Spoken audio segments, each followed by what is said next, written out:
Hi guys, this is Greg Green of Flip Schools, and a fantastic and powerful tool that we use to turn our school and classrooms from a sage on the stage to a guide on the side platform is Google Groups.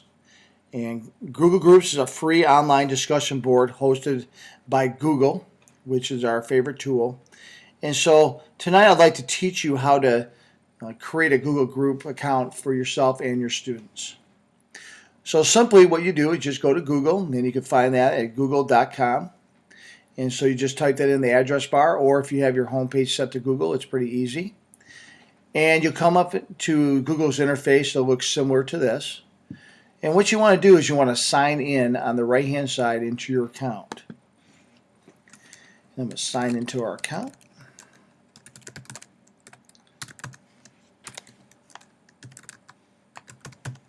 And you want to put your password. Now, one of the suggestions that I have for people who are working with Google and different email addresses, what you want to do is you want to put the email address and the password in your cell phone. Because we're working in a cloud environment, you never know when you have to go to the discussion board, and it's rather difficult to try and remember all the passwords, so that's kind of a helpful tip. So now that we're signed in, you'll see that my email address is on the upper right-hand corner. But what you'll also find that the services that when you have a Google account, all these things come with it and even more. And you can see the more, the drop down. And you can see everything from translating pieces of information to photos to videos. But we don't see Google Groups in that offering, so we're going to go to even more button. And these are all the services that Google has to offer when you have an account. And so we're just going to scroll down here and see if we can find Google Groups. And Google Groups is usually under the social category. So we want to click on that. Now what we want to do is these are some groups that we have just simply set up. And so what we want to do is we want to create.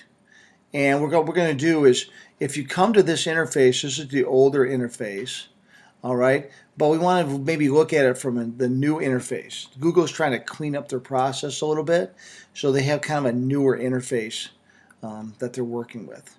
So we'll go to the new Google Groups and see what it looks like.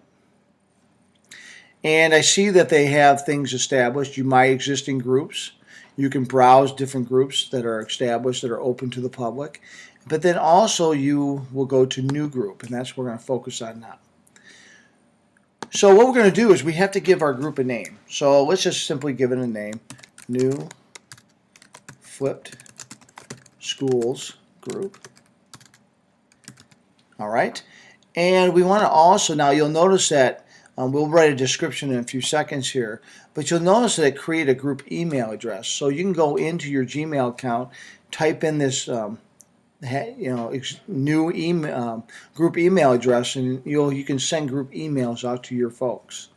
The other thing is that you can have here's the web address to your group as well. So you want to write a short description.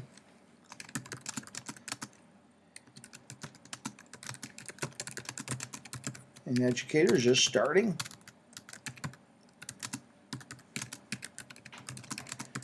Groups.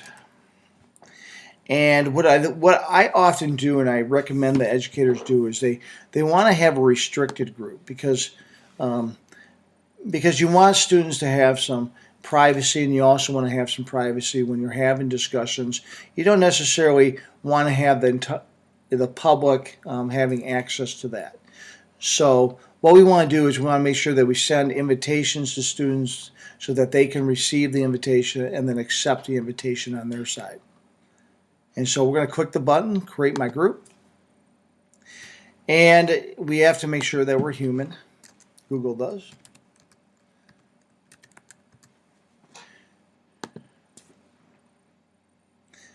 And I see that we are.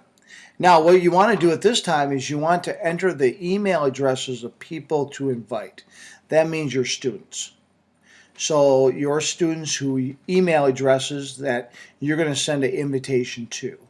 One of the helpful hints that my teachers have made note of is that what they do is they spend a class period entering in email addresses for students, and you think, well, that's kind of a waste of a class period, but it allows you to right away get your class discussion going. So we feel it's kind of worth the day, because we feel that learning in a group is much more rich and powerful. So we're going to enter an email address in.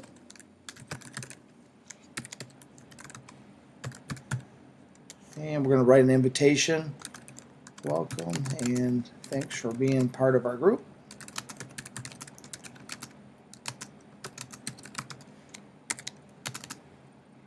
And what we do is we invite the members. So you can see that here's our home page, our group email, and we have just one person, and that's the person who created the group, which is me, so far in our group. And this is a new interface that you have as far as you can start a new discussion topic, which is simply just like typing in a Word document. We can also look at the members to see who our members are now, and we can also look to see to invite new members as well. And so it gives you some administrative tasks on the right-hand side, as you can note. This is a great way for you to hold class discussions.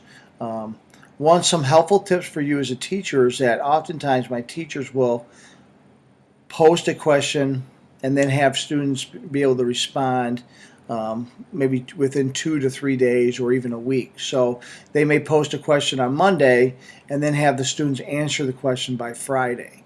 That gives the students a chance to respond. You can do it more often if you're more comfortable, but that's probably a good place to start and kind of get your students acclimated to this process.